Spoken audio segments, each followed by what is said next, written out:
I feel like this lockdown has brought families closer together than ever, and communities in general. We've all come together because now at least we can say, but in the future that we were we had the darkest times, and this is the darkest time. To just think that like how many people passed away when COVID was a thing, and we're all part of history now. History now.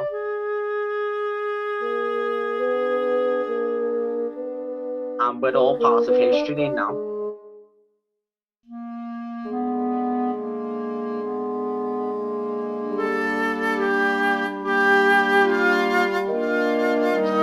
To just think that like how many people passed away when COVID was a thing, and we're all part of history now. How many people passed away?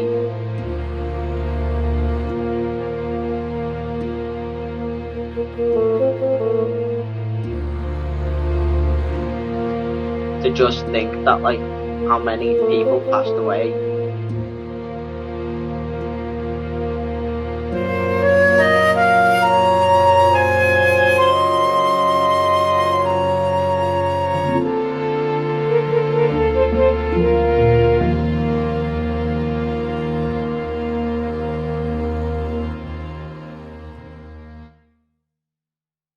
This is the darkest time.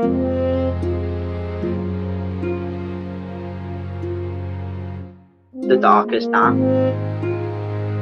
At least we can say, but in the future that we had the darkest times.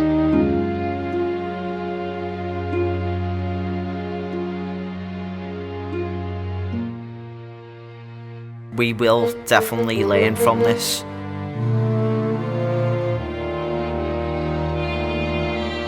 Learn from this.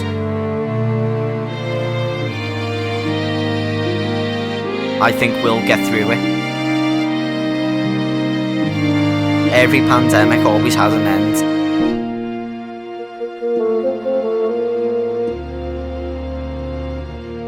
To just think that like how many people passed away.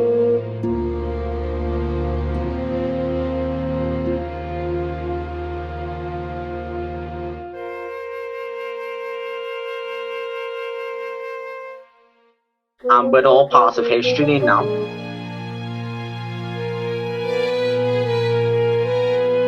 Part of history now.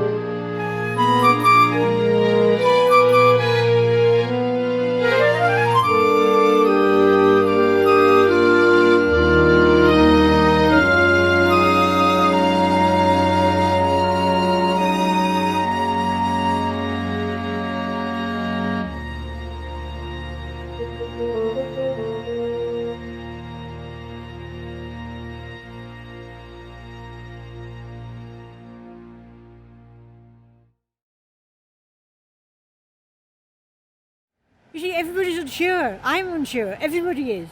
Everybody's living what's going to happen next. And nobody knows. I don't know. Nobody knows. Lockdown is an awful thing for a human being. It's a punishment. It changes you.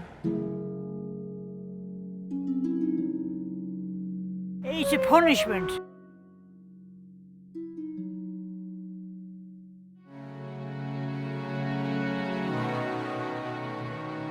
Punishment.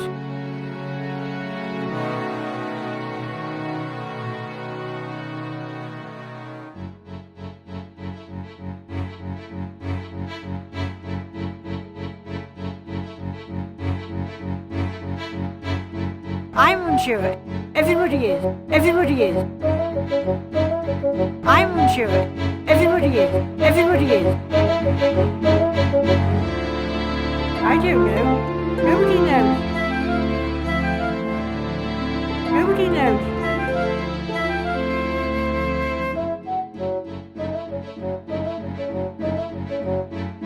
I'm unsure. Everybody is. Everybody is. I don't know. Nobody knows. It's too severe. It changes you.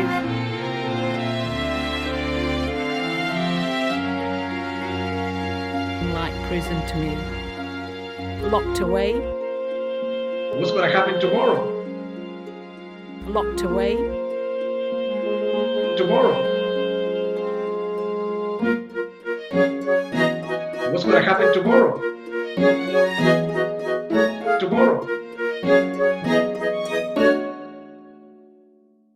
It's a punishment. A punishment.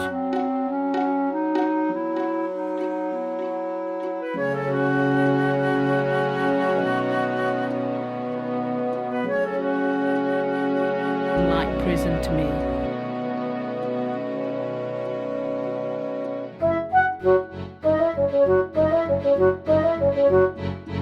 I'm unsure. Everybody is. Everybody is. Nobody knows. It's too severe. Like prison to me. It changes you.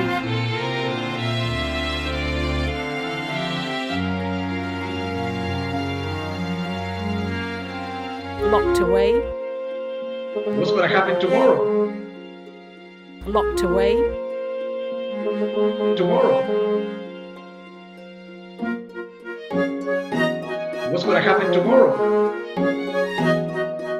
Tomorrow. It's a punishment.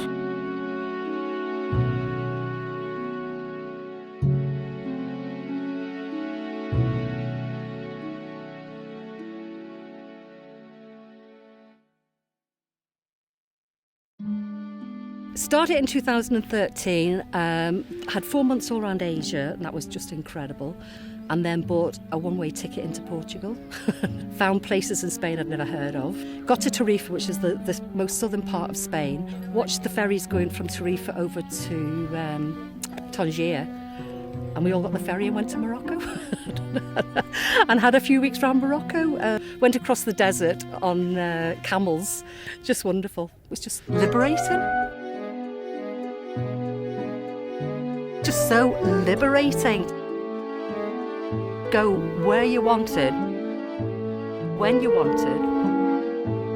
Change your mind if you wanted to. And go somewhere else. And you're free. Free. Have a party for somebody's birthday, or like for no reason, just have a big party with all my family and friends. I think that's something that I'll like really enjoy when we're able to do it again, because it's something you just take for granted.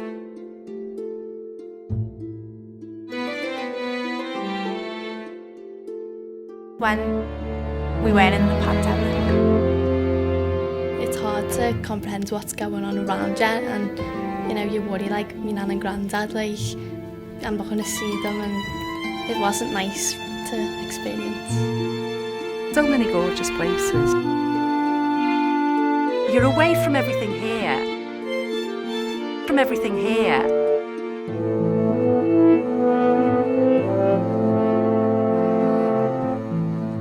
something you just take for granted. When we were in the pandemic.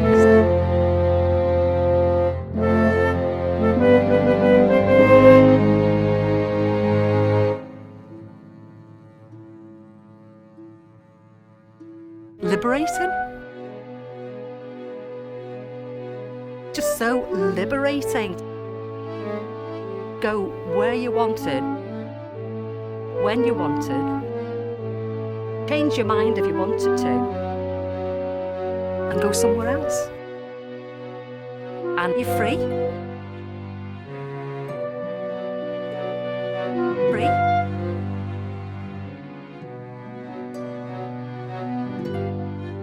And then COVID.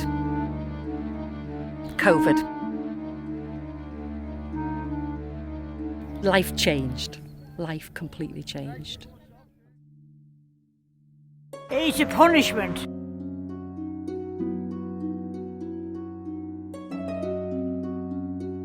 Like prison to me.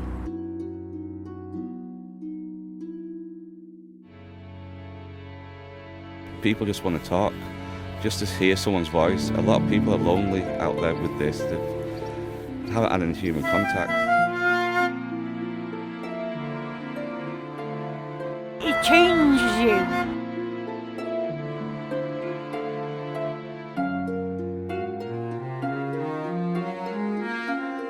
Locked away. What's going to happen tomorrow? Locked away. Tomorrow.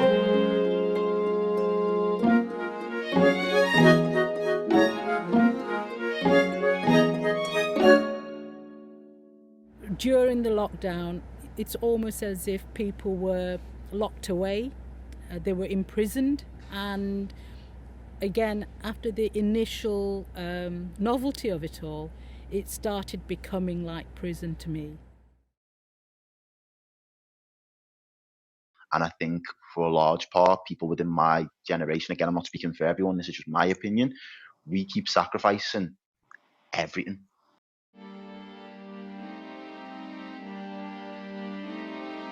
We've never really looked to say, right, how can we give the under 20, under 30s the leg up on the ladder that our parents had or our generation had? So again, we've sacrificed that opportunity. This is just going to add another layer to it. We keep sacrificing everything. Keep sacrificing everything. Are we going to be forgotten? Forgotten. Forgotten.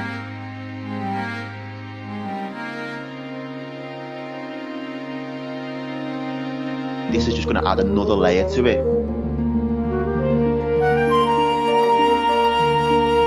This is just going to add another layer to it. There's been so much sacrifice. So much.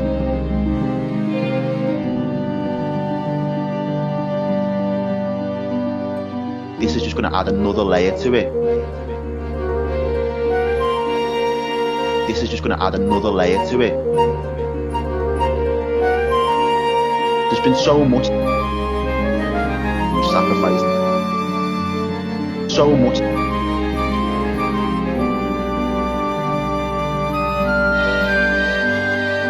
We keep sacrificing everything.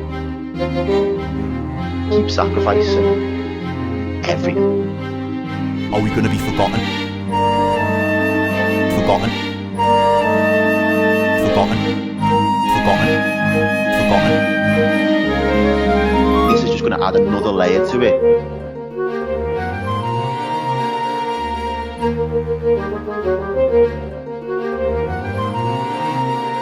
There's been so much we sacrificed. So much.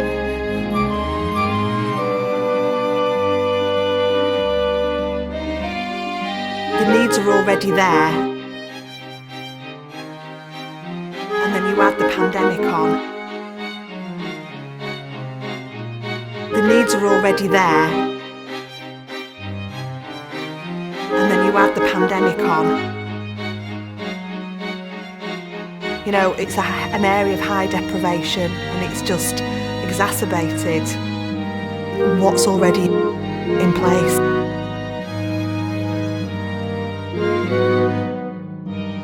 In place. The needs are already there. Prior to COVID, I think we had about 250 households registered with both food distribution services. Following COVID, that rose over summer to about 1,400. And it's just exacerbated what's already in place. In place. Already in place. I know it's not being dealt fairly. The shame of it is we could have predicted what sections of society were most detrimentally affected by this pandemic.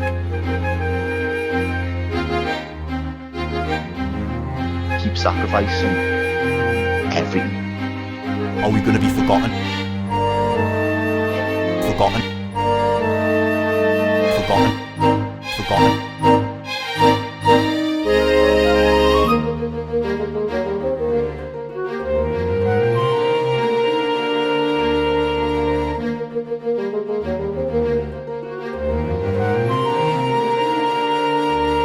There's been so much we've sacrificed. So much.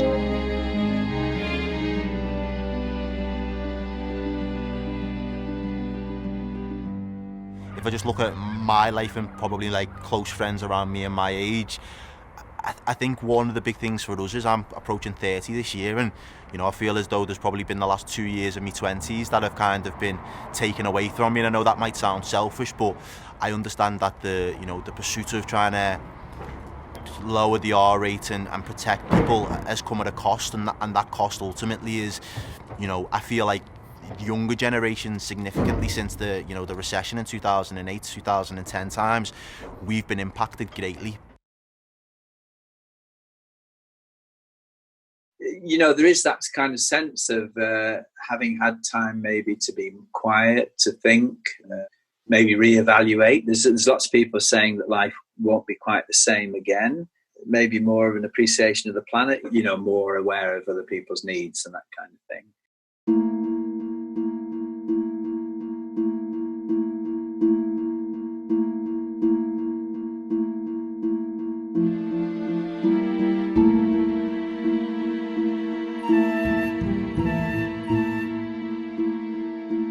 Reevaluate.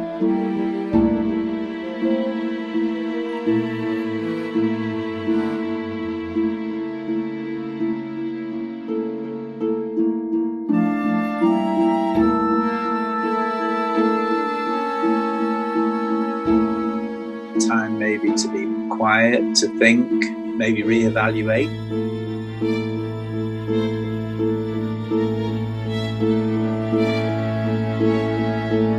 I also hope and pray that this renewed appreciation of one another, the renewed appreciation of human connection, I hope that's not lost. Reevaluate.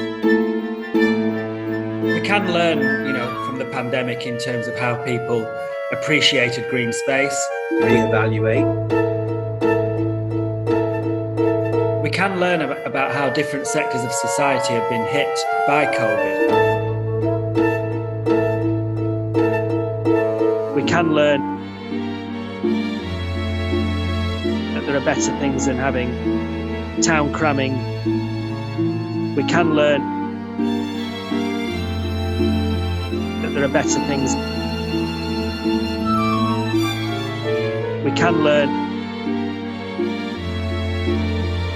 there are better things. We can learn how important being able to get outside and exercise. And then for some of our children, you know, the life will have been very tough. You know, if they're living in a small, you know, flat apartment, they don't have a garden. You know, they're not going out doing things. They didn't get out for the Daily Mile. Some of them. Not everybody had a garden. So we're now in a bit of a world where you've got those who have and those who haven't. I think more than anything,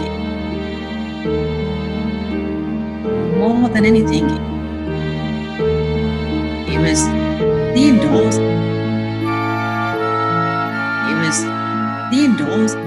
And we can learn how important, you know, what are often considered as menial jobs, how important they are to us. You know, the bus drivers, the train drivers, the ambulance drivers, you know, obviously the key workers, you know, how certain jobs that were not valued before need to be valued.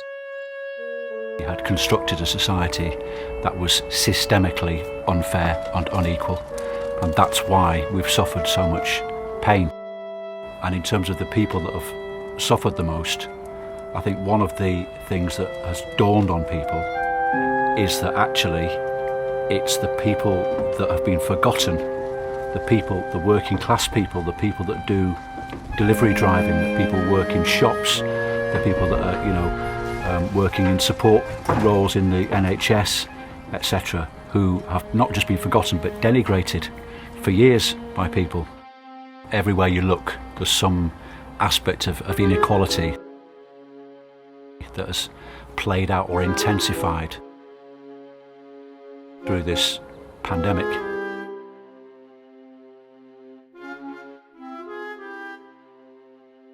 There's too many things that have become clear.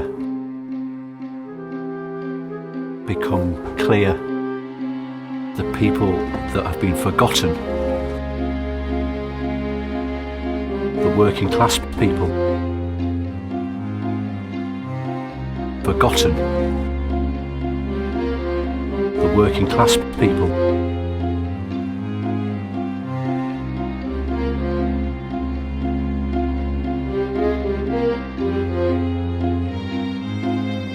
Denigrated for years. For years, the people that have been forgotten, the working class people, been forgotten, the working class people.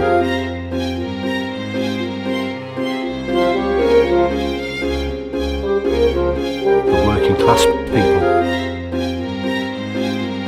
denigrated for years. For years.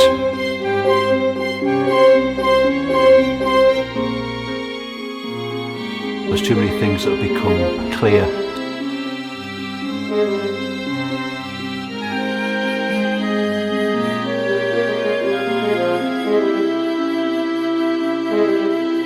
Become clear.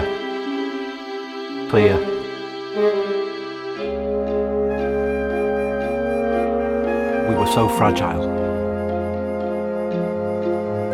And that's why we've suffered so much pain.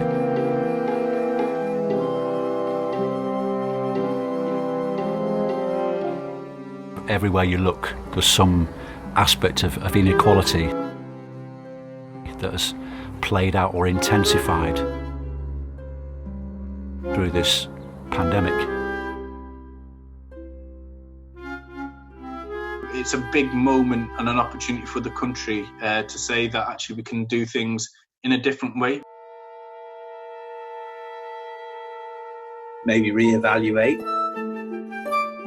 But to the really important job that the key workers have, and the key workers is not just obviously the NHS staff, it's the bus drivers, it's the cleaners, it's the people, it's the shop assistants in the supermarkets. We can learn.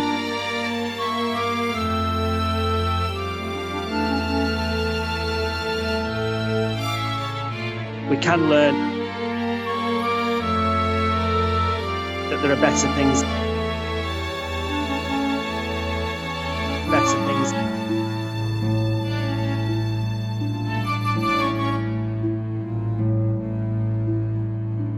Reevaluate.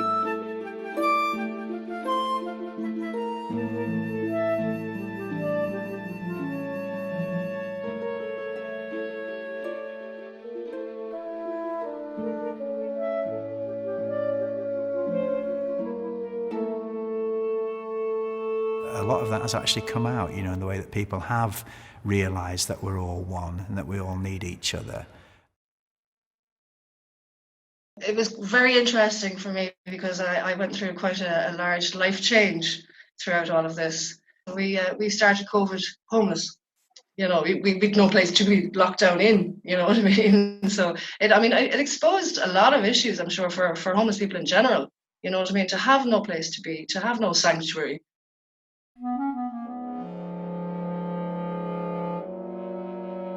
Especially with COVID.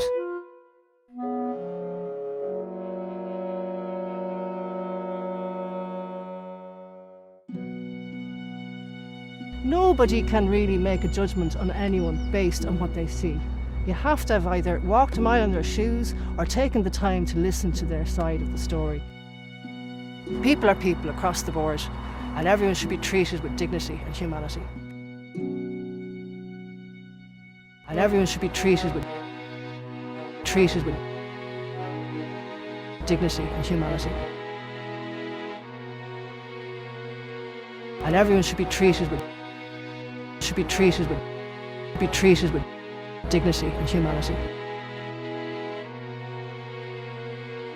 To have no place to be, to have no sanctuary.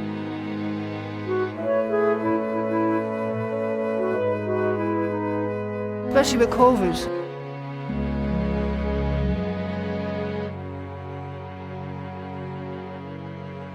And everyone should be treated with dignity and humanity.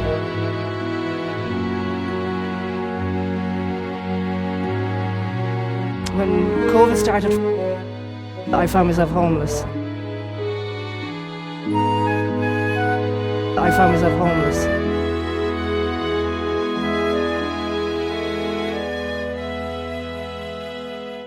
And everyone should be treated with dignity and humanity.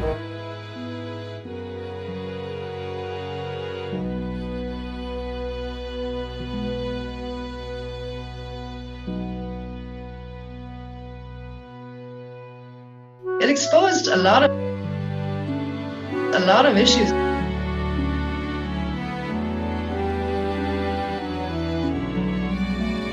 It exposed a lot of issues.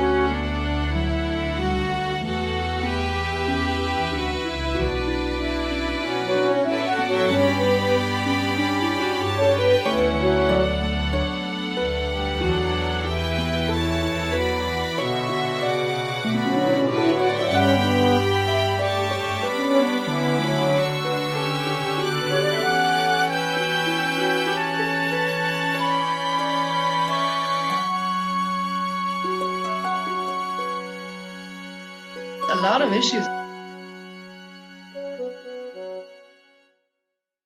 To have no place to be, to have no sanctuary.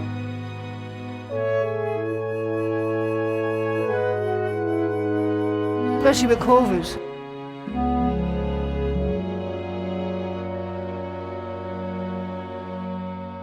And everyone should be treated with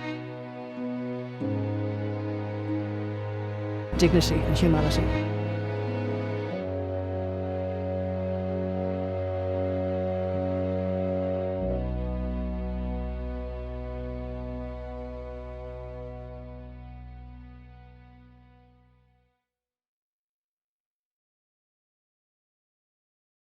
The thing for me that and I've just got goosies thinking about it, was the resilience of people after the shock and after the panic of, how are we going to eat, how are we going to live, performers are used to that. Performers are used to having chunks of work and then muddling through. I've made sandwiches for the fire service, I've swept the floors of the postal service, I've dressed up as a cow outside Legoland. Whatever it takes to pay my way, we will do it. So after the shock and the panic, it was the utter resilience of performers that rose to the surface. The thing for me was the resilience of people. The thing for me,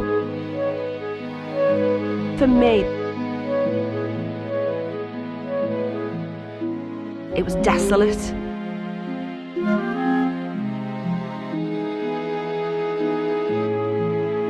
And it was hopeless.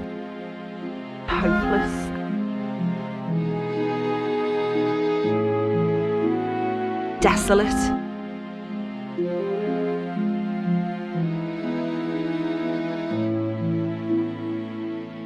The thing for me,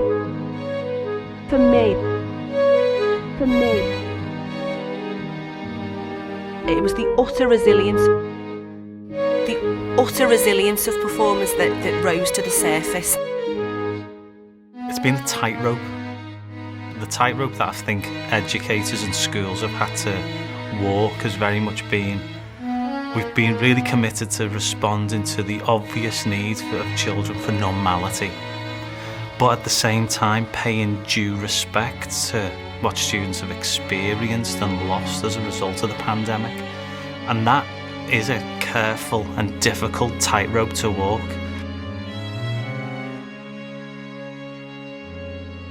It's It's been a tightrope.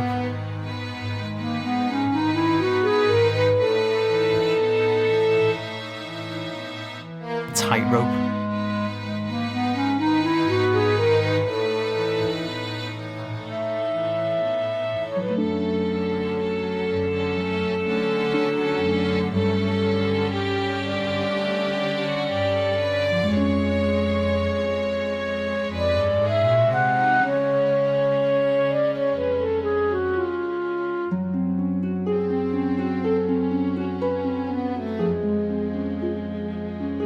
Sometimes getting a child back on the horse, metaphorically, requires that careful balance of support and challenge. And I think that's been, in a nutshell, really the biggest challenge schools and educators have faced.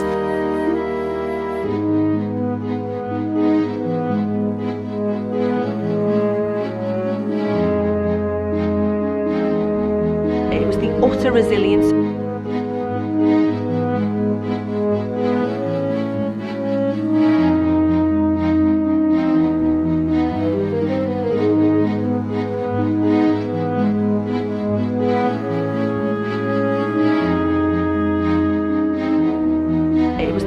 Resilience. You have to be resilient, and you do have a coping mechanism. So one thing I would like to say, I'm surprised at how resilient people have been. Everybody involved in the creation of art, every single person has suffered, but people rose and they created.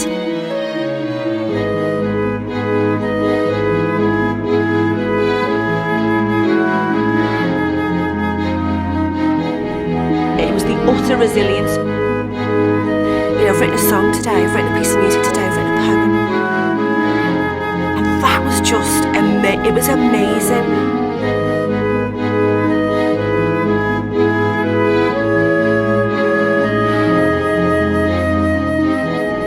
It was the utter resilience.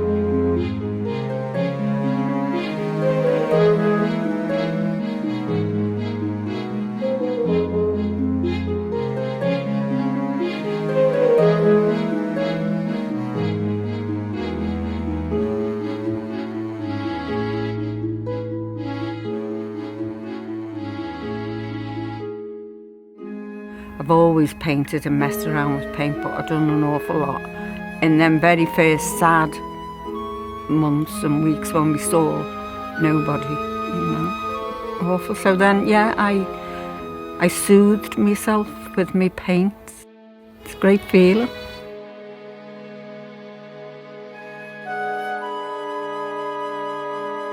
I do a lot of flowers.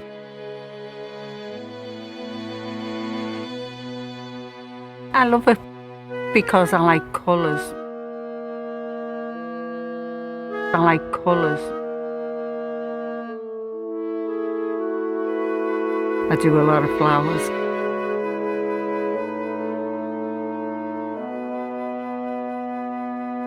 Because I like colours. I like colours. I do a lot of flowers.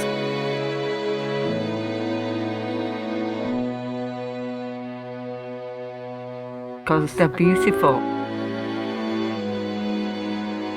Beautiful. It's a great feeling.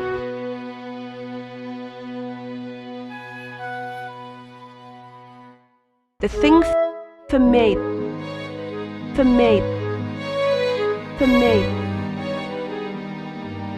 it was the utter resilience.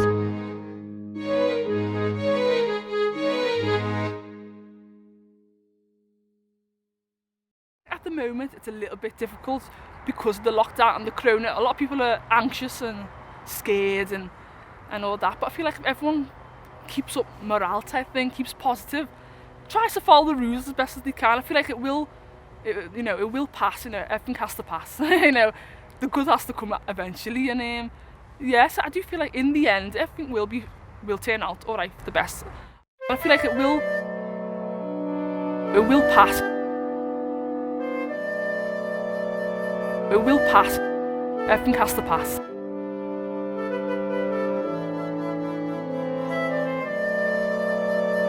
It will pass. It will pass. Everything has to pass. In the end,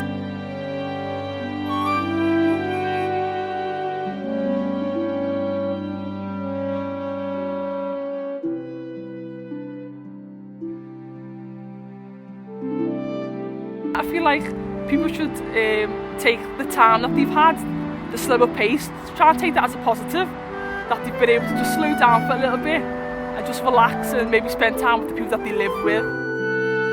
And I feel like everyone should be, or people try and feel positive about the future and just look forward to it, if you know what I mean. Yeah. It will pass. It will pass. Everything has to pass. I feel like it will pass. It will pass. Everything has to pass. In the end,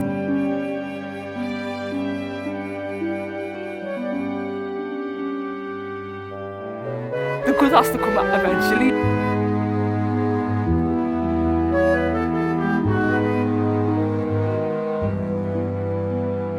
Eventually.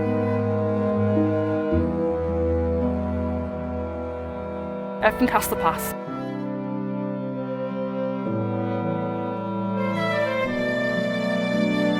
It will pass. I feel like it will pass. Everything has to pass. In the end,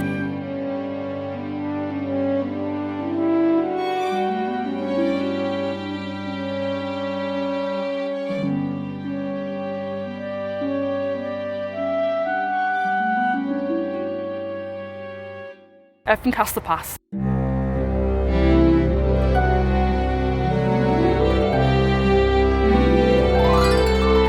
Everything has to pass.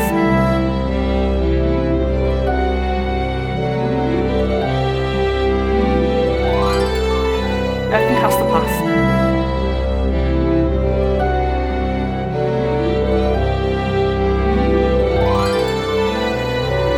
In the end,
I think education, it is one of the greatest not only weapons but also medicines for society, because if we teach our children from a young age how to become accepting and supportive members of society, then over years, over centuries, even millennia, how else will we expand as a human race without education?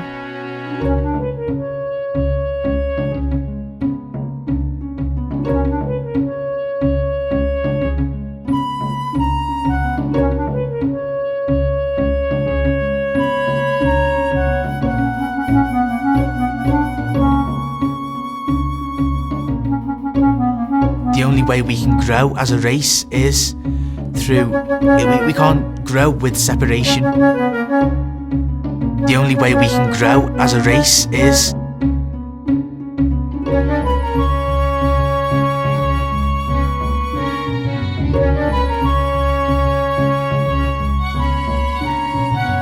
The only way we can grow as a race is we've got to educate and adapt to new conditions through education, building this temple in students' minds of how to be a good human being. It is one of the greatest weapons, but also medicines. How else will we expand without education?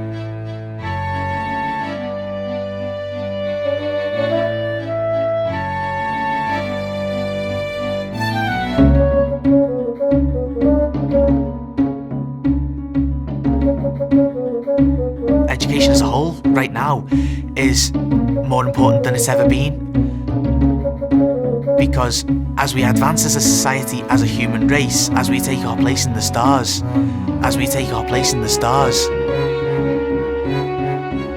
education will be the seed upon which we plant our tree. The only way we can grow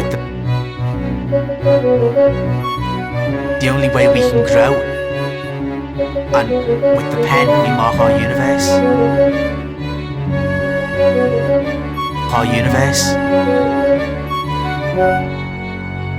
We should seize the day and build a better world on the back of that realisation.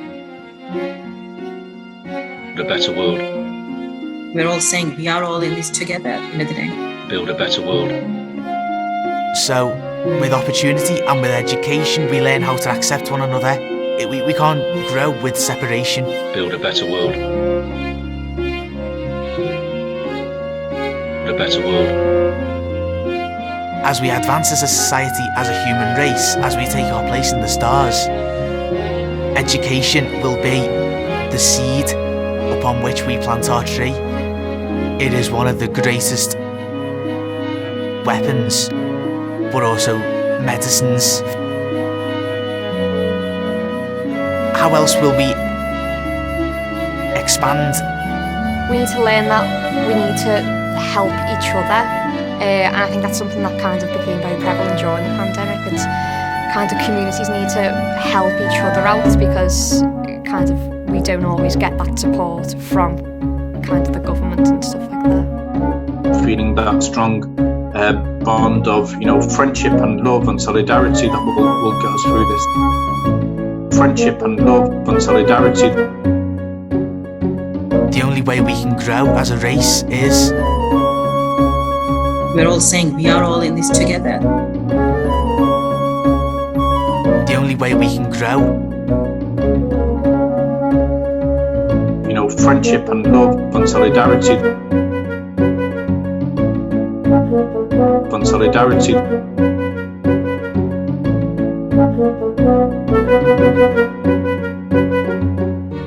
Well, all this pandemic, I hope we learn to share more things between each other, because life is too short.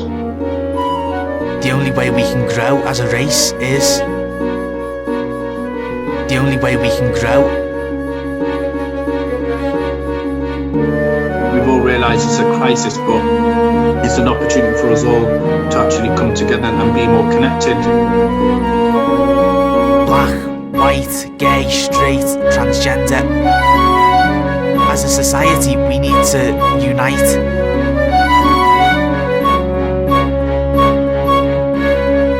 We need to unite. Unite.